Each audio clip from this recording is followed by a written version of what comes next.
4 দিনে 3 বার gas leakage থেকে ভয়াবহ বিস্ফোরণ হলো নারায়ণগঞ্জে। এবার বিদ্যুৎ কেন্দ্রে দুর্ঘটনায় দগ্ধ হয়েছেন অন্তত 12 জন। দগ্ধদের বেশিরভাগেরই মুখ আর পা পুড়ে গেছে, যারা চিকিৎসা নিচ্ছেন ঢাকার জাতীয় বার্ন ইনস্টিটিউটে। দুপুরের খাবারটুকুও ভাগ্যে জুটল না জেরা মেঘনাঘাট পাওয়ার লিমিটেডের কর্মীদের। লাঞ্চ বিরতিতে ক্যান্টিনে খেতে এসেছিলেন তারা। হঠাৎ বিকট শব্দ, কিছু বুঝে ওঠার আগেই মুহূর্তেই সব তছনছ।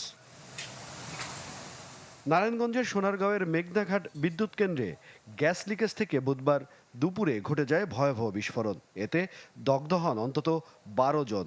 আগুনের উত্তাপ সহ্য করতে না পেরে অনেকেই ঝাঁপ দেন পাশের সুইমিং পুলে। কিছু লোক খাবার নিয়ে টেবিলে খেতেছিল, আর কিছু লোক খাবার নেওয়ার জন্য লাইনের মধ্যে ছিল।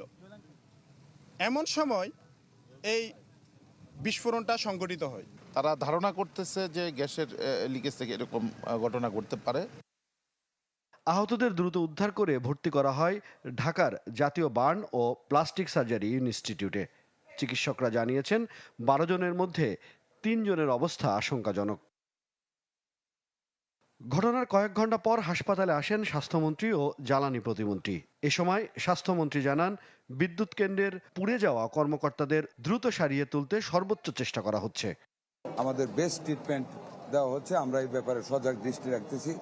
ওষুধের কোনো অভাব হবে না, অর্থেরও কোনো অভাব নেই। যতটুকু দরকার আমরা 2 মন্ত্রণালয় থেকে আমরা সেটা, হাসপাতাল যদি শর্টেজ হয় আমরা সেটা দেখবো। ইনশাআল্লাহ আগেও দেখেছি, এখনো দেখবো।